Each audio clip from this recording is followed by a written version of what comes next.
Morning sa inyo mga kauban. Papunta po tayo ngayon dito sa Pombong, Bulacan, dun sa gumagawa po ng mga bangkang fiber mga kauban. Halika, samahan po kami. Kukunin po namin yung bagong bangka na pinagawa po ni Boss Tisoy. Shout out!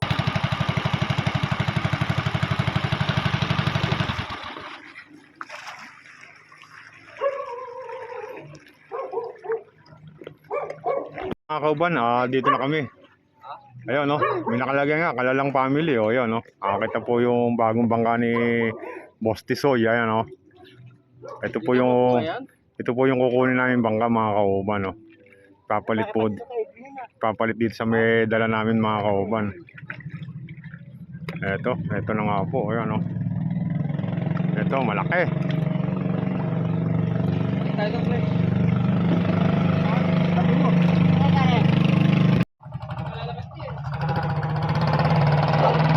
Kuya, may ginagawa pang bangka. Yung Kitsay na yan, finish na po. Kukunin na po namin ngayon mga kauban.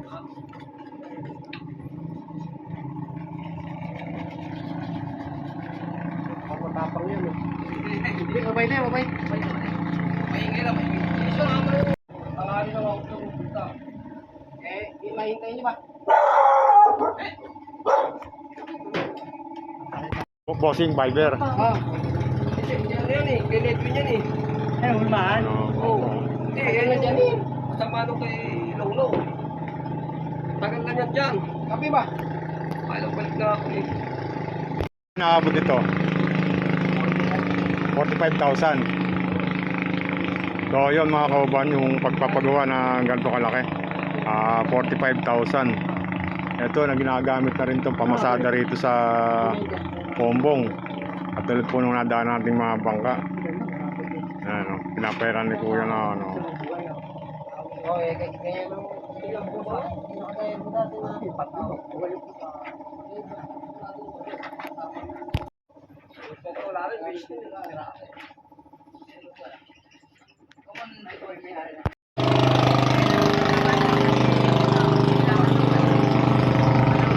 Ako, yung katulad nung kay ano yun, ilang araw po yung bago mayari pag na ano, Alitab na. yung Kitisoy, yung bagong bangka ngayon.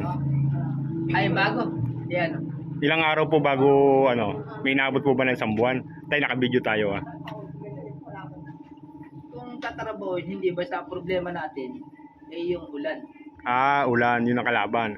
Dahil yung pagpaano, Oo. pwedeng Kahit na naman sana, pagka-ulan, lalo yung fiber eh. Oo. Yung kahoy, kung purong kahoy lang, punasan mula yan ng basahan, natuyo, okay na. Pero pagka-fiber, kahit ang punasan, kailangan araw ang sumikat para... Kumbaga pag yung nagkakaroon ng ulan, nagkakaroon ng delay sa pagkatrabaho, no? Hindi kakapit. Hindi kakapit, Hindi kaya tigas, pero hindi kakapit. ayun, kumbaga hihina yung yari ng bangka. Ang fiber ay ibang chemical yan. Ang kalaban ng fiber ay araw eh. Kaya pag nasikatan ng araw yung chemical, sayang gusto. Hindi kasi kahit na walang tip, lalo nga sa balding ganyan. Opo. Gukuhan yan. Pag nasikatan ng araw, kahit na walang chemical na ihalo. Bali yung bago na yung magkano po inaabot? Hindi pare-pareho kasi pagkabasal yan yung ganyang kalaki, minsan maabot ng 45, pinakamura. 45,000. Pero ngayon yung ganyang kalaking bangka, pagka talagang 65 yan. 45, 65. Ayun. Basta yun alang makina, may estilasyon. Anong lugar ba ito, Tay? Binakod lang tal. Binakod. Ano nakasakop dito? Pombong. Ayun, Pombong. Rubber. Bali dito sa Kailugan na to, kayo po yung gumagawa ng mga ganito mga bangka? O meron pang iba? Marami din po. Marami yan, siya yung mga pamangkin ko na yan. Pero kami ako ang lihitim mong matagal nang magagawa. Ano pangalan mo, Tay? Ponsi. Ponsi. Ano? Ay! May merienda si tatay, oh. Layo na pinanggalingan. So, yun, na-interview ko si tatay, si Kaponsi. Sila po yung gumagawa rito ng mga bangka na fiber. Sabi ni tatay, sila yung ulit yung gumagawa. Ngayon, ito, mga anak ko na lang yan. Mga anak ko na lang. Bali sila na yung nakakatulong nyo ng paggawa ngayon. Ang nung kontrata, anak ko na lang. Anak nyo na lang. Ala, kailangan, may edad na ako eh. Hindi ko na kaya ko pa mga kontrata. Hindi pa pwede yung mga kontrata ka po, ka lang kung kailangan gumalaw. Siyempre po. Hindi pa pwede iasa mula sa tao. Kailangan pag nangontrata ka, sunod katawan din. Mainam lang to, yung gumagawa po ng bangka, hindi na ho ibang tao, ang mga anak nyo. Hindi yung kuka pa kayo ng ano, di ba? Mga anak ko yan, yan, ibebenta din lang ng mga anak ko yan, pati rin ka na rin. Sa kanila yan. Kaya na pre, 45. May installation na yun. Oo. Kaya mapakahirap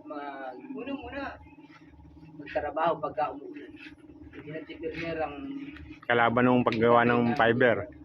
Pag umuulan pala to, nadidili ang trabaho dahil hindi ro kakapit yung Ito, meron nga kaming damar, prabla yan. Pag umuulan, hituring kami. Ang mahalaga yung araw, maahog kami makuha kasi pagka maghapon ka na sa init. Leo, Mas kaya ka na palang hawak. Kaya napakahirap. So yun, si tatay nagpamerienda pa sa amin, no?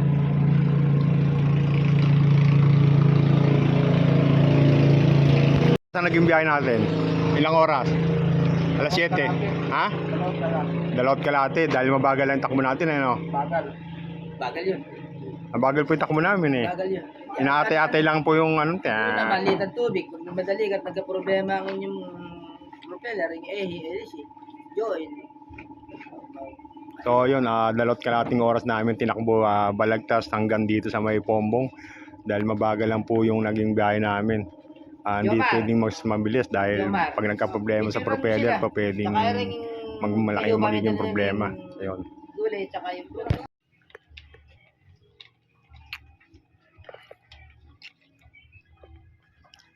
Ang kuha namin talaga, binakod. Pero itong lugar na ito, lantad. Puro. Lantad. Rapper. City. Saan po yung ano? Sa mapa, binakod. Ano ba lugar yun? Santo Niño Pombong. Dito. Yung Baptang Kanalate. Bakit pa kayo yan? Pag Ang ganun kala pa. natin din eh. Di, may sapa kayo papasokin din eh. Gaganon kayo. Ayun. Kala natin.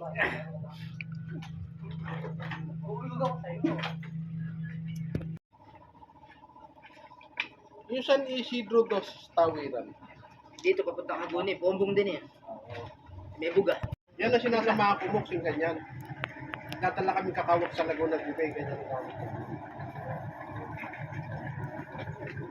Nakasama rin ako dyan dati. Nakasama na ako sa ganyan, eh. Doon kay Karen. Yung pagkuha ng gulaman.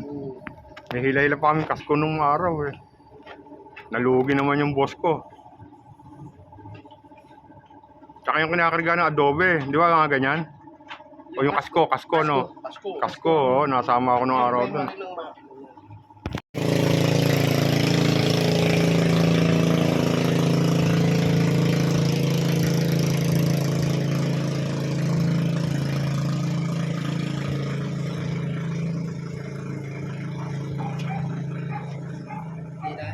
Dati, hindi uso dengue. Hindi natin dengue rin. Ngayon malagay kayo sa kapuraraan na lang ng tao.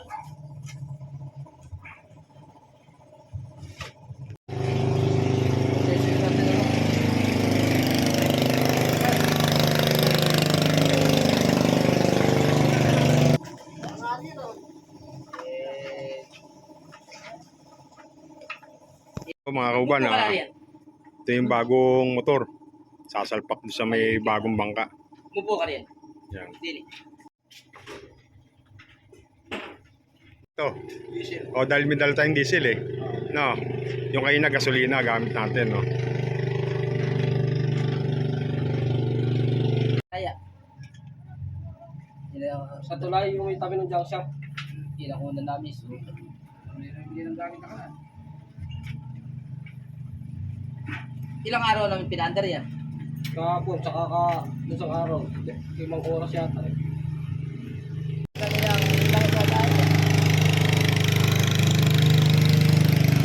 para sa litod kalahati yung nalagay nila.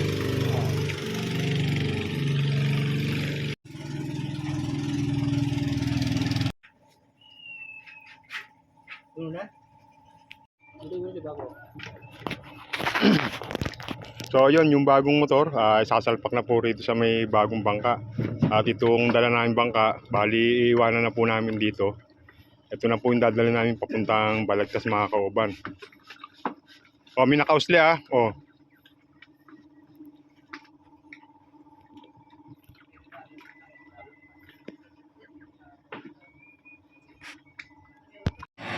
So yun, may dumaan po dito yung lancha, napakabilis po, humahataw mga kauban. Yun, pumalo na yung alon dito.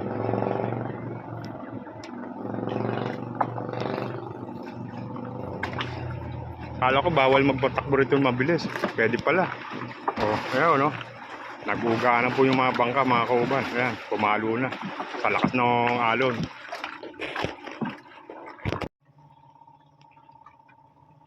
Yung bangka na yan, bago. Paano 9 ba yun? Yung bagong bangka din, 9 no? Ha? 10 media? Gis media. Gis media. Yung gis media daw po yan, mga kauban.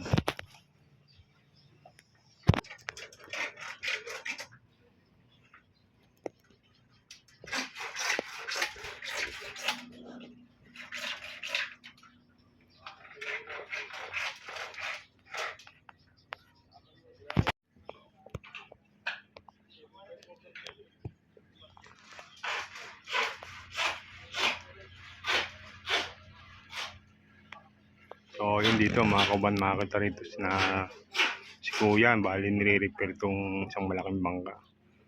Pinapahiram po niya na ngayon ng tela fiber.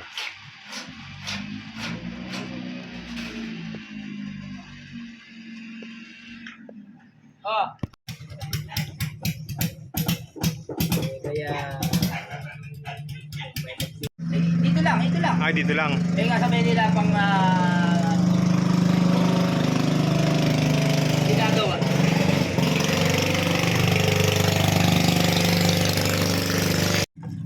So yun mga kauban, dito kami ngayon sa bagong bangka. Medyo mabuhay lang, magalaw mga kauban. Medyo malaki to kaysa sa sinakay namin kanina.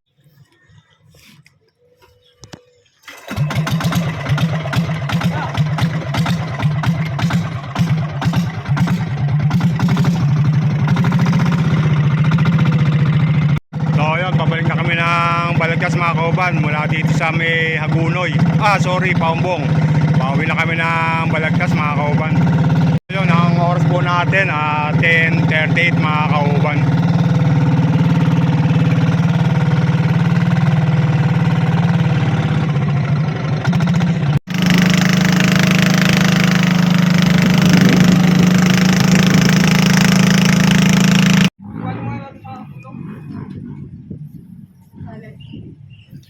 So yun mga kauban, bali nakababa na ako, nakarating kami rito alas 12 ng tanghali dito sa may Balagtas mga kauban.